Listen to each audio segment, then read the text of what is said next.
এখন যদি আমি নিচের এই রেস্টোর অপশনে ক্লিক করি তাহলে কিন্তু ডিলিট হওয়া ছবি এবং ভিডিও পুনরায় আমার মেমোরি কার্ডে চলে আসবে। বন্ধুরা, ভুলবশত ডিলিট হওয়া ছবি এবং ভিডিওকে উদ্ধার করার জন্য আপনি প্রথমেই আপনার মোবাইলের স্ক্রিনে চলে আসবেন। মোবাইলের স্ক্রিনে আসার পর আপনার ফোনে একটি অ্যাপ্লিকেশন দেখতে পারবেন। সেই অ্যাপ্লিকেশনটির নাম হচ্ছে ফাইলস। মূলত এই অ্যাপ্লিকেশনটি গুগল কর্তৃপক্ষের একটি অ্যাপ্লিকেশন এবং এই অ্যাপসের মাধ্যমে আমরা আজকের ভিডিওতে দেখাবো কিভাবে আপনি আপনার হারিয়ে যাওয়া অথবা ভুলবশত ডিলিট হওয়া ছবি এবং ভিডিওকে কিভাবে উদ্ধার করবেন। তাহলে অবশ্যই ভিডিওটি শেষ পর্যন্ত দেখুন মনোযোগ সহকারে। সো প্রথমে আপনি মোবাইলের এই ফাইল অ্যাপটি ওপেন করবেন। ফাইল অ্যাপটি ওপেন করার পর এরকম একটা ইন্টারফেস আপনাদের সামনে শো হবে।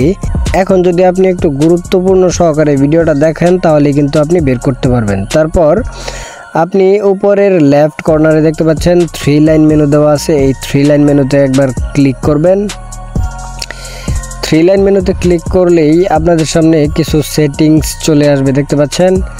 এখানে 2 নম্বরে অপশনটা রয়েছে ট্রাশ।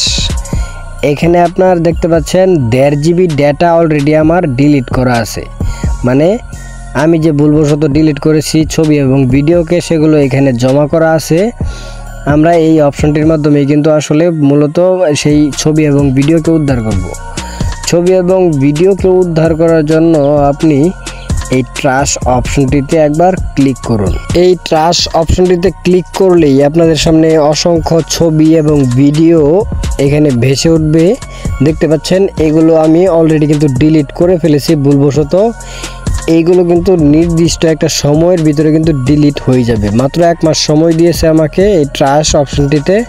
এই 1 মাস সময়ের ভিতরে যদি আমি এগুলো রিকভার না করি তাহলে কিন্তু এগুলো অটোমেটিক্যালি কিন্তু ডিলিট হয়ে যাবে। এখন আপনি চাইলে এখান থেকে সবগুলো ভিডিও এবং ছবি এক ক্লিকেই উদ্ধার করতে পারবেন। উদ্ধার করার জন্য আপনি উপরে দেখতে পাচ্ছেন একটি গোলাকার অপশন দেওয়া আছে। এই অপশনটিতে একবার ক্লিক করবেন। এই অপশনটিতে ক্লিক করলেই সবগুলো ছবি এবং ভিডিও মার্ক হয়ে যাবে। এখন সবগুলো ছবি এবং ভিডিও মার্ক করার পর নিচে রেস্টোর অপশন দেখতে পাচ্ছেন। এই রেস্টোর অপশনে একবার ক্লিক করবেন। রেস্টোর অপশনে ক্লিক করার পর আবার রেস্টোর 25 ফাইলস এই অপশনটিতে ক্লিক করবেন। তাহলে দেখতে পাচ্ছেন এগুলো কিন্তু অলরেডি রিকভার হয়ে গেছে। এখন কিন্তু এখানকার সবগুলো ছবি এবং ভিডিও কিন্তু অলরেডি আমার মেমোরি কার্ডে আবার চলে গেছে। এখন যদি এখানে লক্ষ্য করেন ট্রাশ অপশনটিতে 1.5 GB ছিল, এখানে কিন্তু এখন কোনো ডেটাই নেই, মানে অলরেডি কিন্তু সব কিছু রিকভার হয়ে গেছে। সো এভাবেই কিন্তু আপনি যে কোনো মোবাইল ফোনের মাধ্যমে যে কোনো মোবাইল ফোনের ছবি এবং ভিডিও হারিয়ে যাওয়া বা ভুলবশত ডিলিট হওয়া সব কিছুই আপনি উদ্ধার করতে পারবেন এক ক্লিকেই। আই হোপ এই ভিডিওটি আপনার অনেক উপকারে আসবে। ভিডিওটি ভালো লাগলে অবশ্যই একটি লাইক করবেন এবং এইরকম আরও ইনফরমেটিভ ভিডিও দেখার জন্য চ্যানেলটিকে সাবস্ক্রাইব করে রাখুন।